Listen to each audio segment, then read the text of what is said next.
hier on est trouvé que tous na matanga ya cellulaire Yankobo très maudit Faustin Zinga. J'espère que bato ba qui est collé kabiso on va vendre guiné longtemps et yango sali que to kutana bango to sola. Qu'est-ce que l'orchestre ressent actuellement par rapport à la perte il y a cellulaire Yankobo? Ouais, perte tu es rare parce que même moi dans la famille les lara. Nous étions nous étions les parce que même tous à Guinée to liana to 14 ans. Tant que sentiment passé ça a passé moi la place au bal laquelle il bala mais mère na olela. Nous avons voyagé mère famille olela séparation tout a passé. Donc c'est l'air nous a manqué. Voilà, c'est vrai que c'est l'heure vous a manqué, mais on nous apprend que ça fera pratiquement 8 mois depuis que c'est l'heure a offert 9 mois depuis qu'on a offert sous partie dans l'orchestre. Ouais. Et à Kenda qui officiellement toi Ezagi répond au Bapesai. Et mon corps à peu près qui a salanzela na ye obi validé la mission le vraiment le mona baché wana. Alors ben par rapport à l'information de où tu sois que cellulaire a connaîtra il prend moko pour Bapeta qui est monsieur Babino eza malade à ça qui a fait ses musiciens makamna par rapport à l'orchestre, information niveau par rapport à Liwana. Dimanche, on va bien que la salle AVC. Dimanche, on va bien que la salle AVC. Alors, bon souvenir, il y a cellulaire aux Alans et Bélé. Il y a Bélé, na Liana, na Melana, na Vanana, na Voyagana, na lequel la TV, na Studio Maximum. Il y a Gaspard Love, papa j'ai foulé le monde entier. Après, si on a l'église dans Studio Maximum, studio, pas Gaspard Love, l'église Studio Maximum. Ouais. Première émission de la vie en Wana. Et puis on a bien qui a Zonga. Est-ce qu'il y a le bon mot Salem Abbé? Le ça, c'est des Zonga Palais. Abina Sanabi Kosa, ta papa chéri, qui est aux hommes là, c'est leur mot de mon mot. Abina Rana Ben Befet, c'est bon. On a Zonga, à Luka comme un leader. Nicolas Diarré, comme dans le Congo, tout va être un leader, mais parce que beaucoup d'appelés PDLI. Alors, mais peut-être un petit message, un dernier message dans Bato Baotalo Siko, et puis surtout pour ces grands artistes, cellulaire Yankobo Francine Zinga. Beaucoup d'appelés PDLI. Tout le monde n'est pas appelé à la leader. Ceux qui étaient très bas dirigés, qui étaient chauffeurs, avant d'aller dans le monde, Bato Belete. Ozo boulé, biso tu sera papa chéri na wisa masola ya kosenga mbo. Ya kobimisa papa chéri mbo. Donc on korango te, ebele ba korango te. Donc et ça n'a pas c'est une petite petit nga na ba boulot na eh. À cette personne cet album. Comment on s'embrouiller malamu. Viens dans les hauts les bas. On comment appeler série mo bien que ba animation style. C'est normal. Mais on te remettre au petit boulot. Alors moi salutations peut-être pour la bateau ba et on va se faire dans mon sac. Le pic de Nemakoutouala, l'Allemagne, Place Fashion, on va la vendre à Pembe, la chaque abang à la Lyon, la repose à Marie Kanimouya, ma motte belé, petit un chico Samu, la repose à Motte Pazali, et puis Chili appelle, moi c'est Bokata. Dans London, on appelle ça mon motte, dès matin, ma fanatique, nous allons papa chéri, je vous porte à cœur quoi. Merci beaucoup, c'est moi qui vous remercie. Merci.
Solo we weke, kaya wandaro, te flex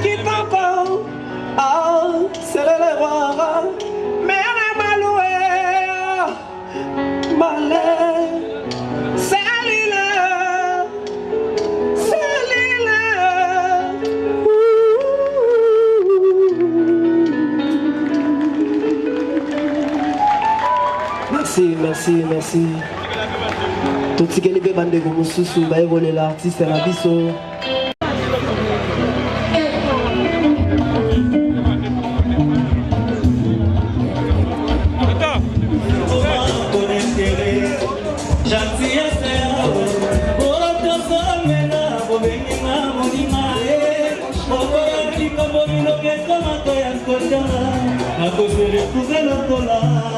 Yesu Masia, ngomba ya Golgotha, Papa chéri. Otopapa binadama.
Bref, Kalande Balobara, tout c'est bien qui finit bien.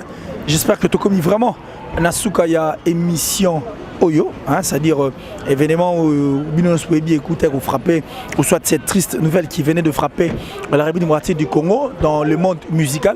Tu as perdre un grand animateur, hein, en tout cas, na Combo ya cellulaire Yankobo, autrement dit Faustin Zinga, alors qui n'est plus.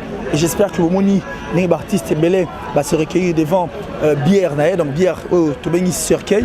Et Bomoni, quand même, l'artiste va prester par rapport il y a Kokanissa, l'issue davantage et puis honorer encore une fois l'artiste. Mais j'espère que vous qui suivez cette émission ou qui avez suivi cette émission, nous sommes là avec vous parce que nous sommes là pour faire ces grands boulots et on ne cesse jamais de vous informer dans le bon carnet avec que le Congo Révolution News est parmi les sites Oyo et permettra à Bino de apprendre les sous davantage. Et on va seulement se dire au revoir ce soir. Merci à toi Dimitri Bongania, moi na papa Apo Bongania depuis Canada. Merci à Aigle Royal parce que toi tu nous as toujours fait confiance et au P Sarabiso tant là où vous trouvez le cœur de l'arachide à la Mouema et puis le papa des blessings. Merci encore une fois à Maître Maïs et merci aussi à celui qu'on appelle Papa Kelly Asfat, donc le coordinateur de l'association Asfat. Donc j'ai dit merci encore une fois là à mon frère Freddy parce que Freddy yo. Salut à toi, na voiture na yo na lubango pe.